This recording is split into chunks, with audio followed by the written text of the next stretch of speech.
Good morning, delegates and friends from around the world. Welcome to your second home, Hong Kong. While you're here, I hope you enjoy Hong Kong, as well as establish many more business contacts, so there will be some take-home value for your visit.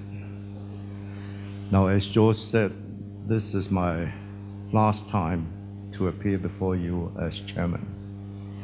You know, in Hong Kong, there's this 6-year rule for any public office that you cannot stay on for more than 6 years. But I just refuse to leave, and they can do nothing about it. So this is my 8th year, and the staff have prepared farewell parties for me twice. Every time I disappoint them by saying, sorry, not yet. But I'm afraid this time, next year, I really have to go because they make sure that I'm going by already announcing that I'll become chairman of the airport authority. Unfortunately, thank you. But I hope I still have the chance to come back and sit among you, have coffee with you as your friend. Looking back at my career in the TDC, you remember that I was with the TDC actually twice. I was with the TDC from 1985 to 92 as executive director. And then I came back 2007 as chairman. So it's almost a 40-year span of association with this great institution. And looking back, I have many fond memories. And I look back with pride on some of the things I did, amongst which is the setting up of the first Hong Kong Association. I can't even remember whether it's Japan or Los Angeles. But it all started when I noticed that groups of Hong Kong businessmen or ex-Hong Kong businessmen are gathering in various cities on a regular basis to talk about Hong Kong. And then I suggested that why don't we formalize it to make it into associations. And I'm so happy, so encouraged, so satisfied that this great institution has grown over the years into the current situation of 27 countries and 11,000 members. That's, I think, the latest count. It's not just a business association, it's also representing the best of Hong Kong spirit, the can-do spirit, the free enterprise spirit that Hong Kong represents. So I thank you, I congratulate you on your success, and I'm very, very grateful to you as ambassadors of Hong Kong in all these cities. Wherever we go, we meet with Hong Kong Association members, and we are sure that these are our supporters. These are people with the same frame of mind.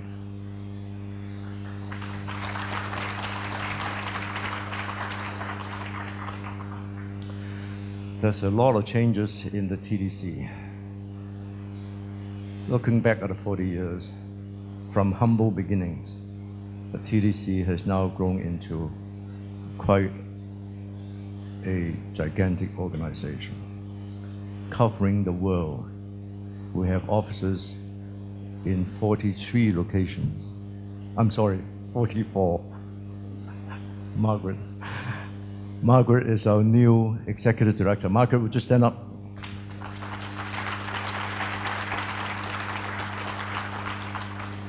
Because the previous executive director, Fred Lam, I sent him to the airport authority so he can sort things out first before I'm there.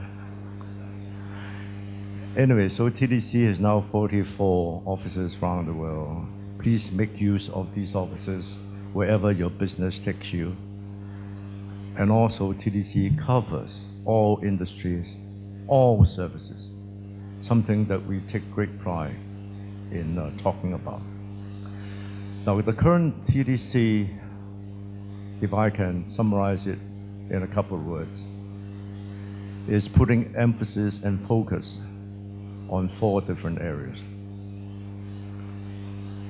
The first one is that apart from promoting products, apart from promoting merchandise trade, which is garments, toys, electronics, watches, jewelry, and we have 40 of these major trade fairs throughout the year.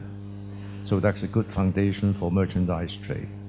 But on top of that, in recent years, we've gone heavily into promoting services, because Hong Kong has now become a great service center of Asia. 95% of our GDP comes from service. Service such as banking and finance, the creative industries, logistics, design, professional services, law, accounting, architecture, etc. So TDC is not only promoting the business in Hong Kong, but taking them abroad to China, to Middle East, to Southeast Asia. So that's the first thing.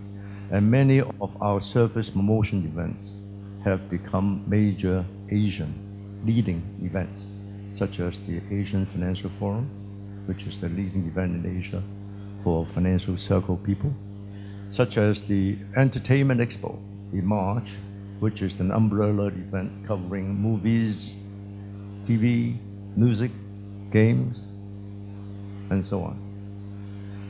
And the movie segment of that event has become the second biggest movie market in the world, next only to Hollywood. And that we think is a great achievement. How did we do that? Because our backdrop is China. China is a big market and a big supplier of everything. And Hong Kong is the gateway and the window and the channel for China to go out and come in. So we are capitalizing on this very, very vital position. So that's the first thing. Coming on to the second, which I also mentioned in the first, and that is we become very China-centric. And that is, we purposely make Hong Kong as the service center for the market in China. And as China is growing economically year after year, they're talking about a 7.5% growth rate, and the whole world is disappointed and say, oh, what a low rate of growth, 7.5%. Which other country has 7.5% growth rate? Of course, compared with China's growth rate of double digits in the past 2 decades, this is a little less. But China intentionally wants a slightly lower growth rate to achieve more quality growth.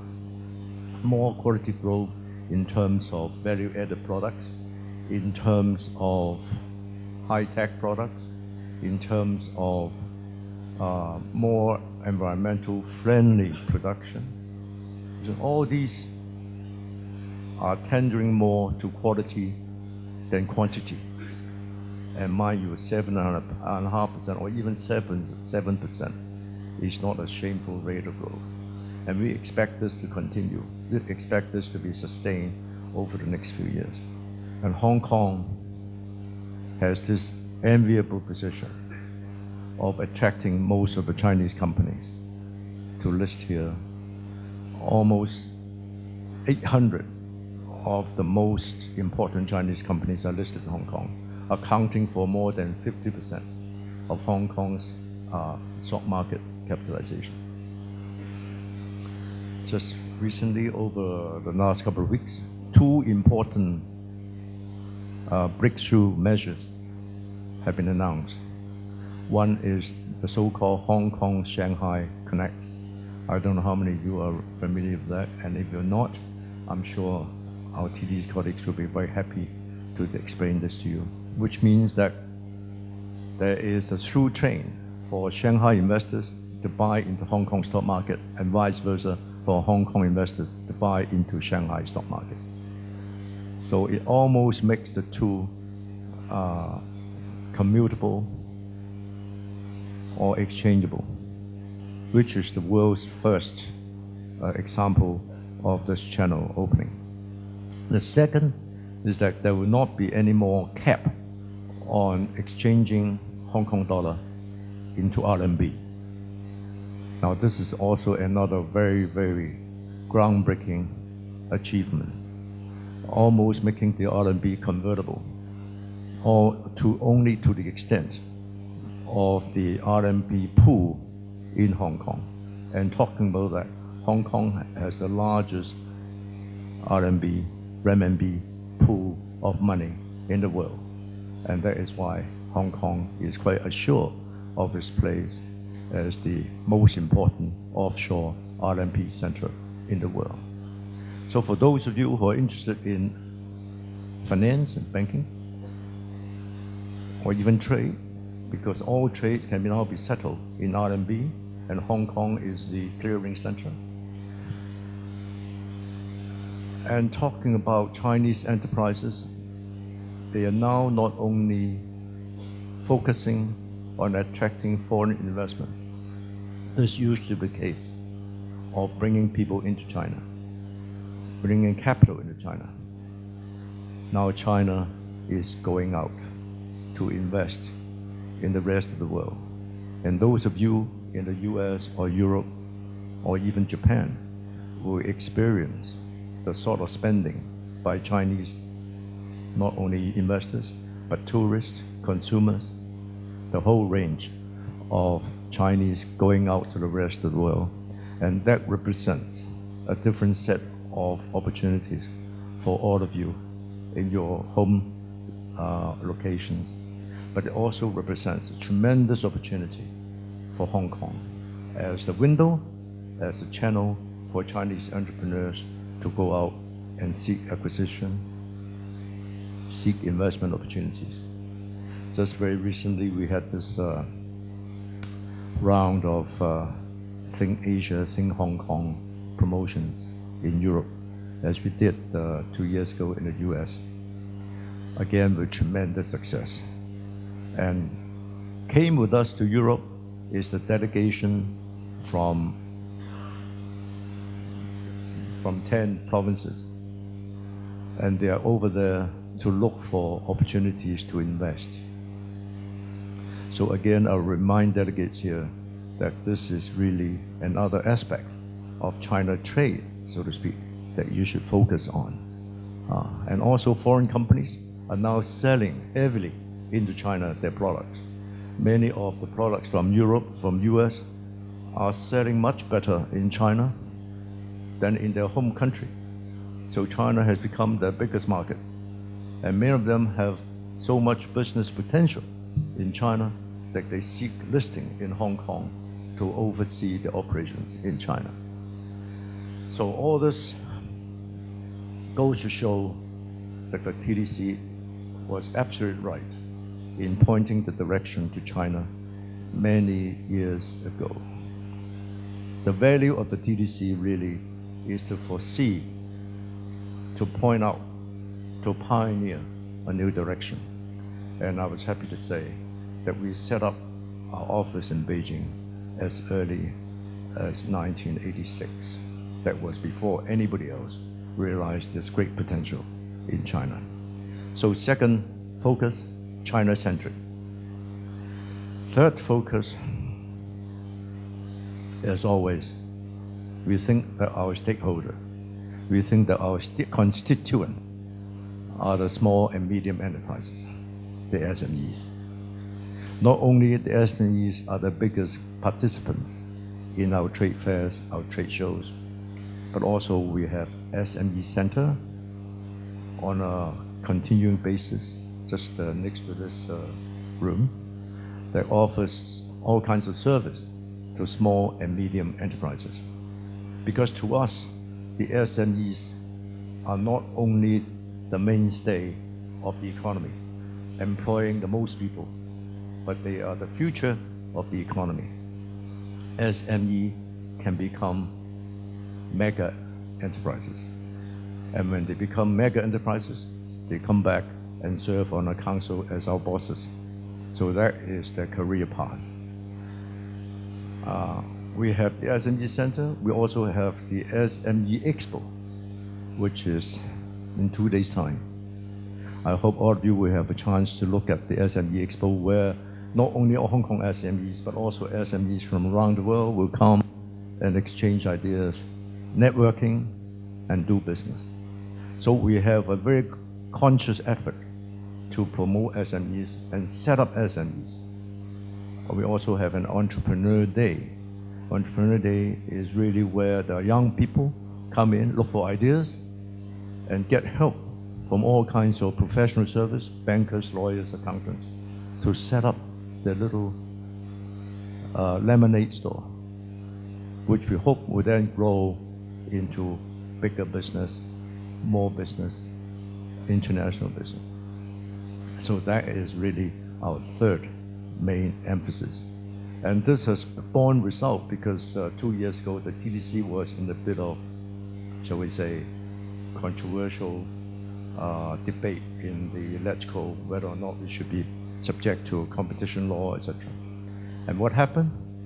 80 SME associations went to LegCo in person to stand up and support the TDC, which was unprecedented in the history of the legislature.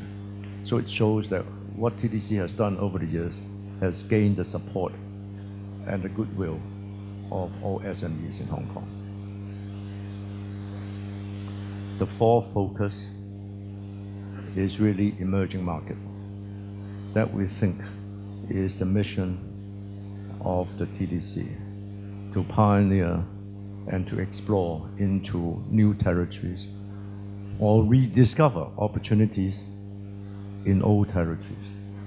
So TDC recently has gone heavily into Indonesia, Turkey, Middle East, Central Asia. We feel that TDC as an aggregate force, as an aggregate resource, will have the power, the money, the resource to open markets, particularly for SMEs. And many of you know that we have taken delegations to your country, to your city over the years. And these delegation members from Hong Kong have then found business opportunities in your country. One case in point is a fast food chain in Hong Kong, Yoshiyama Noodles, that went with us to Japan and got the franchise for setting up noodle shop in China. And this lady is now a multi-millionaire. The company has gone public in Hong Kong, and she is very grateful that we have given her this opportunity, this exposure to Japan. So SMEs depend on TDC to take them to uncharted waters, unexplored territories, new frontiers, and will continue to do that as TDC's mandate and mission for the future. So I would just give you these points to ponder. And to conclude, may I say that Hong Kong is still a great place for business, in spite of what you see on your way here, the Occupy Central. I'm sure there will be some questions on that, and for which I'm not prepared to answer. Only to say that I think this incident, or I hope this incident, will end fairly soon. And I have confidence that it will be brought to a conclusion fairly soon, because it has lost the support of the majority of the people in Hong Kong. The students have an ideal. I mean, I must admit that. But then the ideal is different from what can be achieved in reality. And what can be achieved in reality, the sort of one man, one vote election of the chief executive by 2017 is already a big step towards democracy. What they're arguing for is the nomination process. And I'm not a politician, but I can say that you probably agree with me, that all over the world, different countries have different nomination process, and there is no universal standard of the best or the most popular or the most legal nomination process. But Hong Kong, from an election by a group of 1,200 to a general election for 5 million people, each have a vote, is a major step forward. Anyway, that is not our topic of discussion this morning. But my point is that we should now look beyond the Occupy syndrome. And Hong Kong is still a great place of business. This did not come from me, but it comes from the many businessmen we met on our road to Europe. In France, in Britain, in Italy, people are saying, look, get this resolved as quickly as we can, because we're eager to do more business. We have great plans for Hong Kong and for China. And I think this sentiment is prevalent all over the world, in Japan, in the US, and so on. So again, I'm very honored that I have managed to see you one more time on stage. I am afraid I cannot overstay my welcome anymore. So next year, I'll come back and join you at Coffee Break. And I hope you enjoy this visit to Hong Kong and have a very rewarding experience. Thank you very much.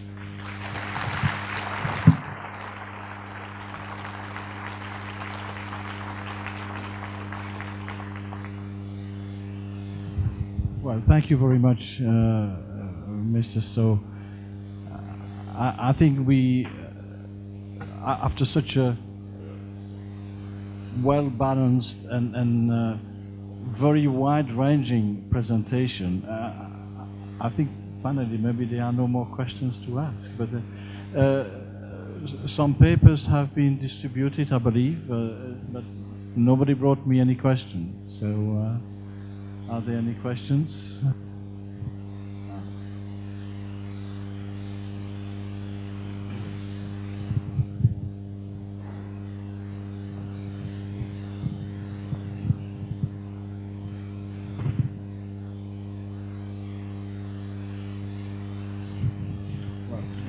I have only one question here, and it's, of course, it's about Zhang. So maybe if I could enlarge the debate, I think most people would agree with your last statement about that the situation has to be resolved very, very soon.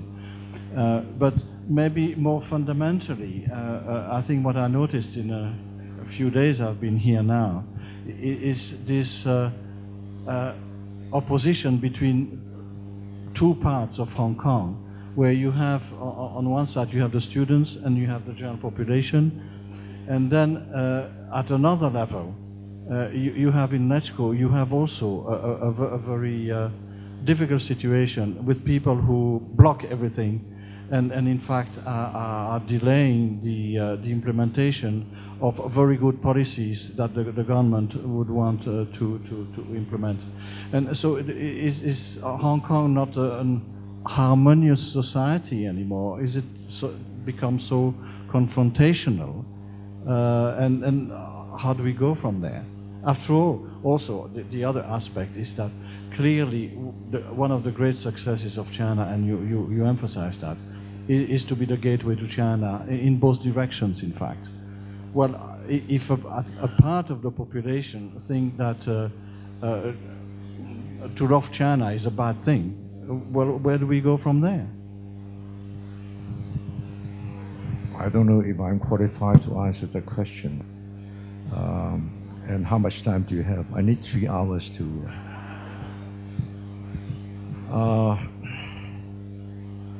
all I can say is that we are paying a price for democratization.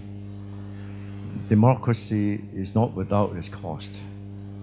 I mean, under a different system of government, where whatever the government says gets done, I mean, we can think of many other countries of this system of government.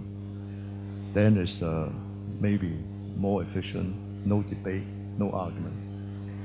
But in Hong Kong, I think after the handover, we have launched this democracy process, step by step. And we are learning every step of the way, both outside of the electoral chamber and inside the electoral chamber.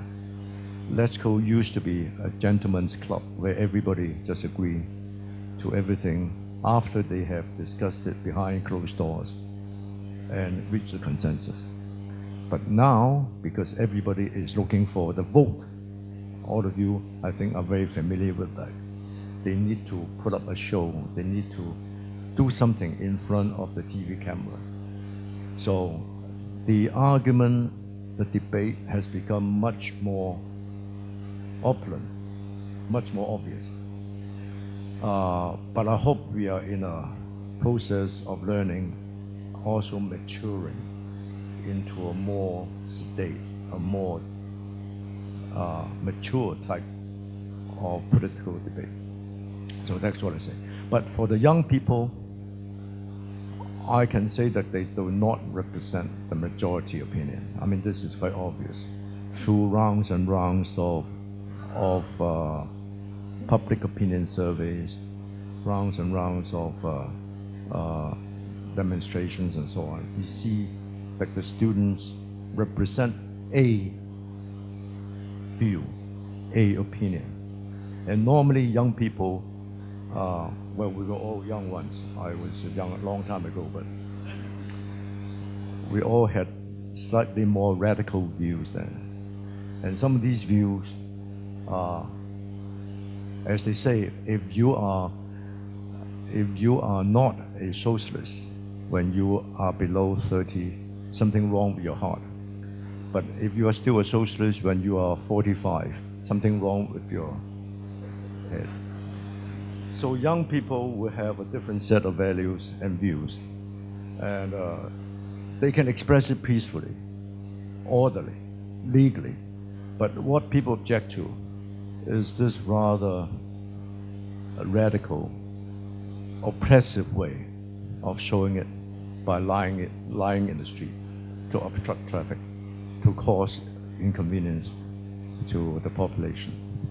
So, a long, winding, non-answer to your question, but I think the upshot of all this is that Hong Kong is definitely on the road to democracy, but we are learning every step of the way. But fortunately, business is not that much affected by the political system. Business goes on, and business has its own force, has its own power, has its own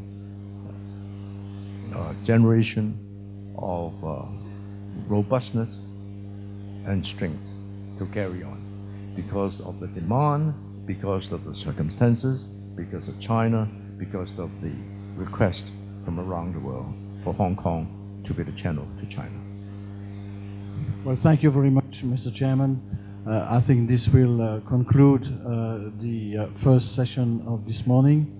Thank you so much, Jack, and I'm pretty sure that next year, not only you will join us for a cup of coffee, but you might be one of our main speakers about